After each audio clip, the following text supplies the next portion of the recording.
Hello students. आज बेटा आज का हमारा जो टॉपिक है वो है सॉल्यूशन, जो आपका 12th लेवल में भी है, सेकंड यूनिट और +1 में भी है, फर्स्ट यूनिट में। ठीक है, दोनों में सेम ही है, तो थोड़ा सा ध्यान से देखना। तो जब तुम सॉल्यूशन के बारे में स्टडी करते हो ना, उससे पहले आपको इस वर्ड के बारे में पता होना चाहिए, मिक्सर। मिक्सर क्या चीज होती है? जब हम दो या दो से ज्यादा चीजों को क्या करते हैं, हमें मिक्स कर देते हैं, तो उसे क्या बोलते हैं? हमें मिक्सर बोलते हैं। लेकिन अगर वो दोनों की दोनों चीजें बिल्कुल कंप्लीटली डिसॉल्व हो जाती हैं, उसको तुम क्या बोलते थे? होमोजेनियस मिक्सर बोलते थे, या फिर इसका एक नाम और होता है जिसको हम क्या बोलते हैं? सॉल्यूशन। कहने का मतलब ये है कि सॉल्यूशन की डेफिनेशन में चाहे ये बोल दो कि homogeneous mixture are called solution, या फिर ये बोल दो if any substance completely dissolved in a liquid या फिर इन अदर सब्सटेंस। जरूरी नहीं कि लिक्विड के अंदर डिसॉल्व करने पर ही सॉल्यूशन बने, सॉलिड को सॉलिड में डिसॉल्व करके भी हम सॉल्यूशन बना सकते हैं, जैसे कि एलओए होते हैं। एयर को एयर में डिसॉल्व करके भी हम सॉल्यूशन बना सकते हैं, जैसे कि हमारी हवा होती है जिसमें नाइट्रोजन ऑक्सीजन कंप्लीटली क्या होती है? एक दूसरे में डिसॉल्व होती हैं। ठीक है, तो ये जरूरी नहीं है कि हम कौन सी स्टेट को किस में मिक्स कर रहे हैं, जरूरी ये है कि वो दोनों को दोनों एक दूसरे में क्या हो जाने चाहिए? कंप्लीटली मिक्स हो जानी चाहिए। आगे बात यहां तक समझे? तो इसमें क्या होगी? एक चीज वो होगी जो डिसॉल्व हो रही है, उसको क्या बोलते हैं? हमें सॉल्यूट।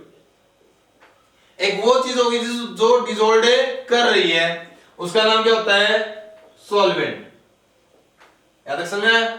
वैसे भी दिख रहा है कि यहाँ पर स्पेलिंग छोटी है, इसका मतलब छोटी अमाउंट में होगा, ये कम अमाउंट में होगा। यहाँ पर स्पेलिंग बड़ी है तो बड़ी अमाउंट में होगा। The substance which come in a less amount, जो लेस अमाउंट में आता है उसको क्या बोलते हैं? Solute. And the substance which present in a large amount are called a solvent. यहां तक समझा? अब इसमें क्या होते हैं? कुछ एक टर्म आती हैं, जैसे कि एक टर्म आती है कंसंट्रेटेड, जिसको हम शॉर्टकट फॉर्म में लिखते हैं CO1C। एक आती है डाइल्यूटेड, एक आएगी आपके पास एक्वस, एक आएगी नॉन एक्वस। ठीक है, एक बाइनरी। तो इन वर्ड का मीनिंग समझ में आना चाहिए आपको। तो सबसे पहले देखो कंसंट्रेटेड। कंसंट्रेटेड में क्या देखोगे आप? मान लो आपके पास दो बीकर हैं, दोनों सेम लेवल तक हैं और सेम पानी हमने इसके अंदर फिलअप कर दिया। अब इस ए में तो हम 1 चम्मच चीनी डिसॉल्व करते हैं, और बी में क्या करते हैं? हमें 2 चम्मच चीनी डिसॉल्व करते हैं। तो इन दोनों में क्या डिफरेंस होगा? कि जो बी वाला है वो ज्यादा मीठा होगा। ये तुम्हारी भाषा में, साइंस की भाषा में ये ज्यादा कंसंट्रेटेड होगा। याद रखना। तो ये ज्यादा कंसंट्रेटेड क्यों हुआ? क्योंकि इसके अंदर शुगर ज्यादा थी, जो कि किसका काम करती है? सॉल्यूट का। यहां तक समझ आ गया ना? इसका मतलब कंसंट्रेशन वो टर्म है जो अमाउंट ऑफ सॉल्यूट बताती है। यहां तक समझ आ गया? लेकिन अगर हम एक बीकर और उठा लेते हैं जो इनसे काफी ज्यादा बड़ा है और इसमें पानी भी ज्यादा है, अब इसमें भी हम 2 चम्मच चीनी डिसॉल्व कर दें, तो तुम क्या दोगे कि दोनों के दोनों सेम हो गए? नहीं ना, अब भी यही ज्यादा मीठा है, मतलब अभी भी यही ज्यादा कंसंट्रेटेड है। क्यों? क्योंकि इसमें हमने क्या कर दिया? पानी की अमाउंट बढ़ा दी। पानी किसका काम करता है? सॉल्वेंट का।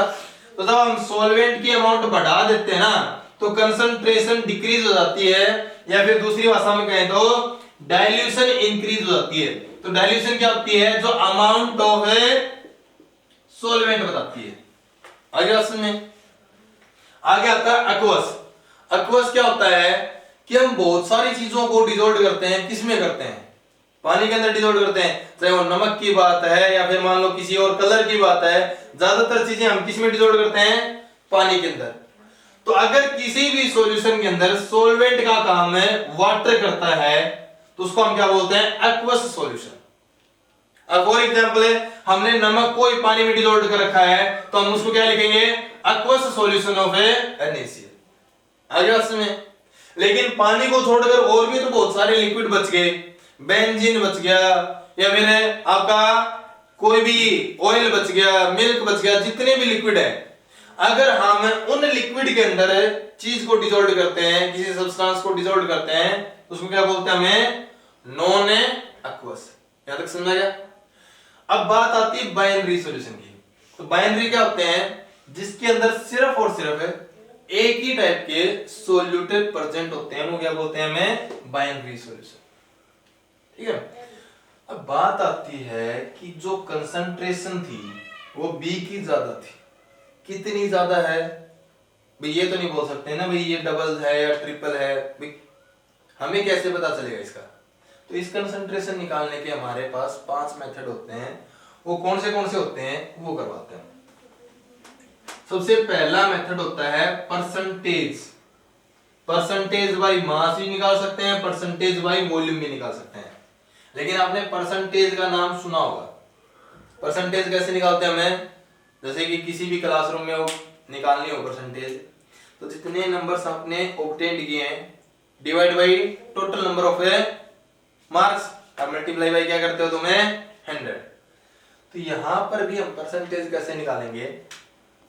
जितना मास ऑफ सोल्यूट है, मास ऑफ सोल्यूट है अपॉन जितना मास ऑफ सॉल्यूशन है और मल्टीप्लाई बाई 100।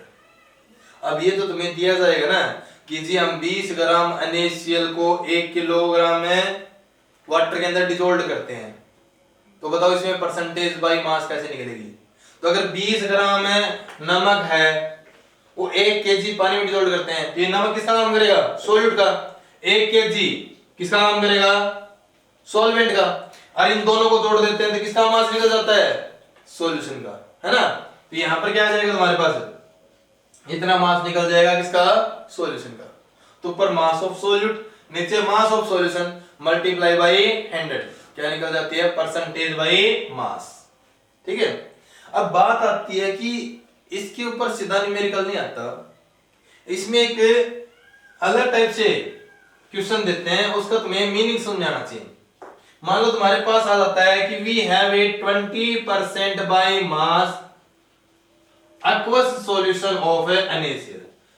इस लाइन का मीनिंग समझाना चाहिए। इसका मतलब क्या है कि देखो हम कभी बोलते हैं कि जो मुझे 10th क्लास में 91% आए थे या 12th क्लास में मेरे 84 से ज्यादा परसेंटेज बन रही है, इसका मतलब क्या है? 91% का मतलब ये थोड़ी है कि तुम्हारे 91 नंबर आए हैं। मतलब क्या है कि अगर पेपर 100 के होते तो उसमें से तुम्हारे कितने बनते हैं? 91। तो यहां पर भी 20% बाय मास का मतलब क्या है कि अगर सॉल्यूशन 100 ग्राम का है ना, तो उसके अंदर 20 ग्राम NaCl है। आगे सुनने। अब दूसरा है परसेंटेज बाई वॉल्यूम। तो ऊपर क्या ले लेंगे? वॉल्यूम ऑफ सोल्यूट, नीचे वॉल्यूम ऑफ सॉल्यूशन। ये कब यूज करना पड़ेगा? जब सोल्यूट और सॉल्यूशन दोनों के दोनों किसमें हो? लिक्विड मीडियम में हो। आगे सुनने।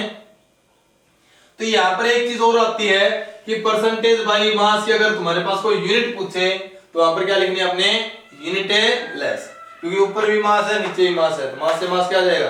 कट जाता है। ये था हमारा फर्स्ट मेथड। दूसरा मेथड होता है स्ट्रेंथ। तो स्ट्रेंथ कैसे निकालते हैं?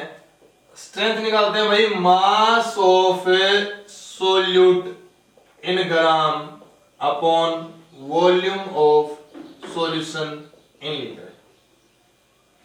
अगर आपसे कोई डेफिनेशन पूछता है तो डेफिनेशन में तो आपने क्या लगाना है? डिसॉल्व्ड पर। बीच में क्या लगा देना है? डिसॉल्व्ड पर। और वैसे डेफिनेशन बिल्कुल आसान है कि strength is defined as mass of a solute in gram, बीच में क्या लगाना था? Dissolved per litre of a solution. आगे समझ में? सीधा सीधा दिया जाएगा आपको कि जी 15 ग्राम NaCl को डिसॉल्व करने पर 2 लीटर का हमारे पास सॉल्यूशन बन जाता है। बताओ इसकी स्ट्रेंथ क्या होगी? तो मैंने क्या कर रखा है, किसी भी न्यूमेरिकल को करते समय पहले फार्मूला लिख लो, बस अपने आप निकल जाएगा न्यूमेरिकल। तुम्हें 15 ग्राम NaCl दे रखा है तो मास ऑफ सोल्यूट दे दिया, नीचे वॉल्यूम ऑफ सॉल्यूशन 2 लीटर दे दिया, तो 15/2 क्या आ जाएगी? स्ट्रेंथ आ जाएगी। इसकी यूनिट क्या होगी? ऊपर क्या दिख रहा है? ग्राम, नीचे क्या दिख रहा है? लीटर। तो ग्राम पर लीटर इसकी क्या हो जाती है भाई? यूनिट हो जाती है। यहां तक समझ आया? अब बात आती है तीसरे, स्ट्रेंथ के बाद क्या आता है हमारे पास भाई, मोलारिटी। तो मोलारिटी कैसे निकालते हैं? मोलारिटी होती है number of moles of solute, नीचे क्या लेते हैं हमें, volume of a solution in A litre. तो डेफिनेशन बताने का तरीका तो समझा ही दिया मैंने। डेफिनेशन कैसे बताते हैं? It is defined as number of moles of a solute dissolved per litre of a solution.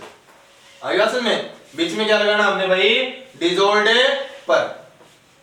तो यहां पर अब नई चीज क्या है हमारे पास भाई, कि जी मोल्स कैसे निकालते हैं। तो मोल्स कैसे निकालते हैं हमारे पास भाई, given mass upon molecular mass करके।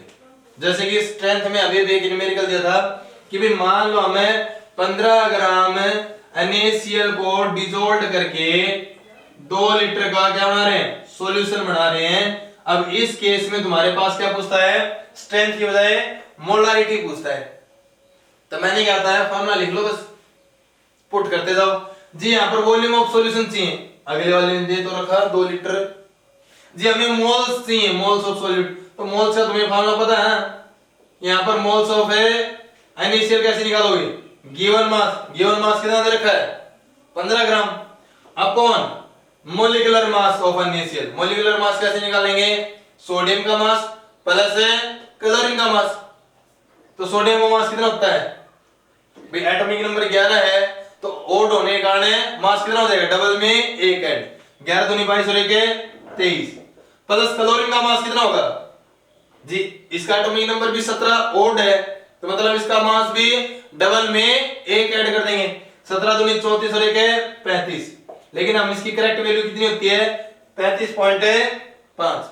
यहाँ पर मोलिकुलर मास कितना आ जाएगा हमारे पास, 58.5। ये मोलिकुलर मास आ गया, ठीक है। तो ये तुमने बताया था कि जी हमारे पास क्या चाहिए, एक तो नंबर ऑफ मोल्स चाहिए, कितना आ गया 15 बटे में 58.5। एक वॉल्यूम चाहिए, कितना आ गया 2 है, निकल गई मोलारिटी, ठीक है। एक बात आती है कि इसको हम रिप्रेजेंट किससे करते हैं, कैपिटल एम से। और अगर हम इसकी यूनिट की बात करें तो इसकी यूनिट क्या होती है, ऊपर क्या दिख रहा है मोल्स, नीचे क्या है लीटर। तो मोल्स पर लीटर इसकी क्या हो जाएगी, यूनिट हो जाएगी। हो गई बात। अब आगे आती है मोलालिटी। अभी बात कर रहे थे हम MOLARITY, मोलारिटी।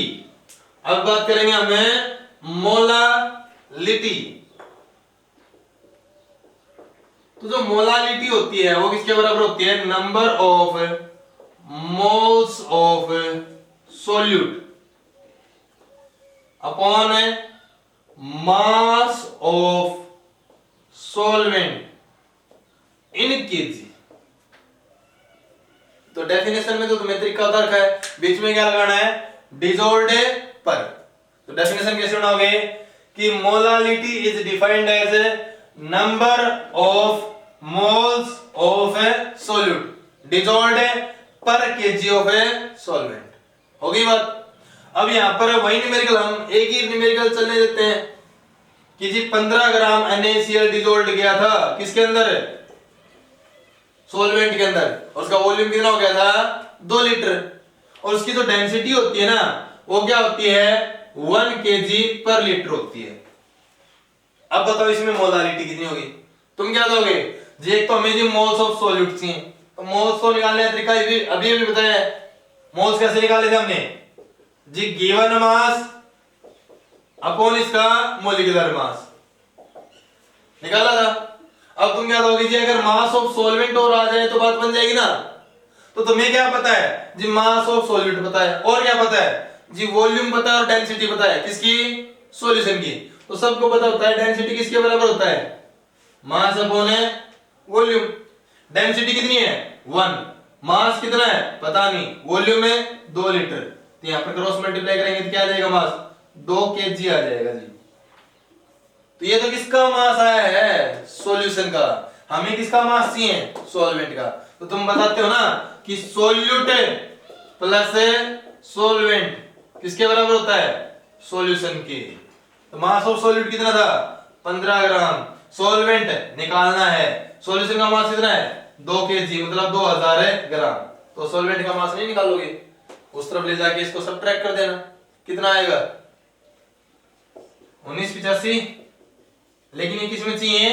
केजी में चाहिए, ठीक है। तो जब तुम यहाँ पर ये वैल्यू पुट करोगे ना कि जी 15/58.5 इंटू में मास ऑफ सॉल्वेंट कितना है? 1985 ग्राम। तो ऊपर 1000 से मल्टीप्लाई कर देना केजी में चेंज करने के लिए, कर लोगे। अब इसमें एक नोट करने वाली बात क्या है कि ये जो मेथड है ना मोलालिटी, और सभी मेथड से बेस्ट मेथड होता है टू फाइंड द कंसंट्रेशन। एक नॉर्मलिटी और आएगी उससे भी, और मोलारिटी से भी बेस्ट है। क्यों है? क्योंकि जो मोलारिटी थी वो किसके बराबर थी भाई? Number of moles upon volume. और जो नॉर्मलिटी है वो भी किसके ऊपर डिपेंड करता है? वॉल्यूम। लेकिन ये वॉल्यूम के ऊपर डिपेंड नहीं करता। तो जी इससे क्या फर्क पड़ेगा? जब हम टेम्परेचर इंक्रीज करते हैं ना, तो टेम्परेचर इंक्रीज करने पर कोई भी लिक्विड के पार्टिकल क्या करेंगे? एनर्जी गेन करेंगे, और एनर्जी गेन करके उसका वॉल्यूम क्या हो जाएगा? ज्यादा नहीं हो जाएगा भाई। अगर हम किसी लिक्विड को गर्म कर रहे हैं तो उसके पार्टिकल क्या होंगे? एनर्जी गेन करेंगे, और एनर्जी गेन करेंगे तो एनर्जी होने के बाद क्या करते हैं? हम भागते हैं। तो ये भागेंगे तो इसका मतलब वॉल्यूम में चेंज हो जाएगा। तो जो मोलारिटी है या नॉर्मलिटी है उसकी वैल्यू क्या हो जाती है? चेंज हो जाती है जब टेम्परेचर चेंज करते हैं। लेकिन मोलारिटी की वैल्यू चेंज नहीं होती। आगे बात समझ में जरा। अब लास्ट आता है हमारे पास है नॉर्मलिटी। तो नॉर्मलिटी क्या चीज होती है वो देखो। नॉर्मलिटी होती है भाई हमारे पास number of gram equivalent of solute upon volume of solution in litre. Definition तरीका तो वही है, डिसॉल्व्ड पर लगाना है कि normality is defined as number of gram equivalent of a solute dissolved per litre of a solution. अगर हम इसकी रिप्रेजेंटेशन की बात करें तो किससे रिप्रेजेंट होते हैं करते हैं हमें? कैपिटल एन से। अगर इसकी यूनिट की बात करें तो ऊपर क्या दिख रहा है? ग्राम मत बोल देना, ग्राम तो इसकी यूनिट होती है मास की। तो यहां पर क्या बोल देनी है? ग्राम इक्विवेलेंट पर लीटर। इसकी क्या हो जाएगी? यूनिट हो जाएगी। यहां तक समझ आएगा? अब बात आती है जी, हम जो बार बार ले रहे थे कि जब 15 ग्राम NaCl को हम डिसॉल्व करके 2 लीटर का सॉल्यूशन बना रहे थे, तो मोलारिटी निकालनी तो बिल्कुल आसान थी। नॉर्मलिटी कैसे निकालें? तो वॉल्यूम ऑफ सॉल्यूशन दे रखा है ना 2 लीटर, तो जी उसमें तो मोल्स निकालने थे, इसमें क्या निकालने हैं? Gram equivalent. ये कैसे निकालते हैं?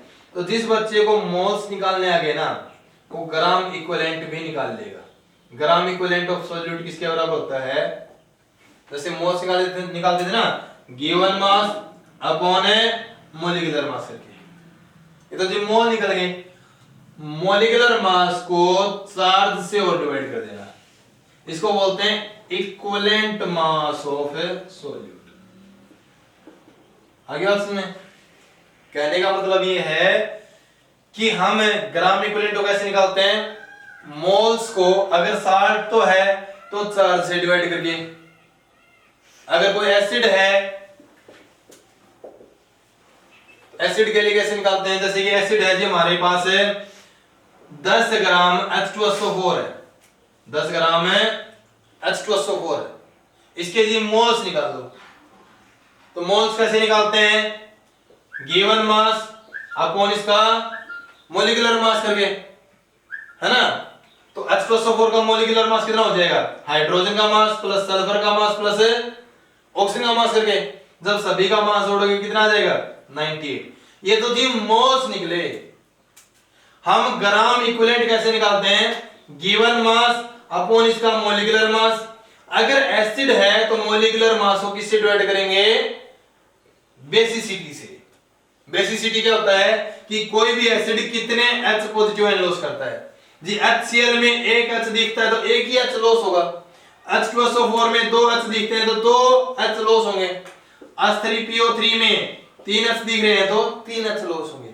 मतलब इसकी बेसिसिटी 1, इसकी बेसिसिटी 2, इसकी बेसिसिटी 3। यहाँ पर किसे डिवाइड कर देंगे भाई हम 2 से डिवाइड कर देंगे। यहाँ तक समझ में आया? ठीक है। इसी तरीके से अगर बेस के बारे में पूछे कि जी बेस में किससे डिवाइड करेंगे मॉलिक्यूलर मास को, तो बेस में डिवाइड करेंगे हमें एसिडिटी से। मतलब ये थोड़ा सा अपोजिट है, बेस के लिए एसिडिटी से डिवाइड करते हैं, एसिड के लिए बेसिसिटी से। अब किसी भी बेस की एसिडिटी कितनी होती है, तो बेस में क्या होते हैं OH नेगेटिव आयन होते हैं। अगर एक OH नेगेटिव आयन है तो एसिडिटी 1, अगर 2 OH नेगेटिव आयन है तो एसिडिटी 2। समझ गए होगे कि जितने OH नेगेटिव आयन लॉस करता है उसकी क्या है एसिडिटी है। लेकिन साल्ट में हम क्या करेंगे, साल्ट में हम क्या करते हैं जितना उसके ऊपर चार्ज आता है या तो कैटायन के ऊपर या फिर एनायन के ऊपर, जिसमें तो एक पॉजिटिव एक नेगेटिव आता है तो एक से डिवाइड करेंगे। अगर यहीं पे AlCl3 होता तो तुम क्या बोलते हैं एल्यूमिनियम के ऊपर 3 पॉजिटिव चार्ज है तो हमें 3 से डिवाइड करते हैं। आगे बात समझ में? तो जी हम फिर से स्टार्टिंग से बताते हैं कि जो हमारा 15 ग्राम NaCl है वो डिसॉल्व हो गया, किस तरह वॉल्यूम बनाते हैं 2 लीटर। तो इसके लिए नॉर्मलिटी कैसे निकालेंगे भाई हम,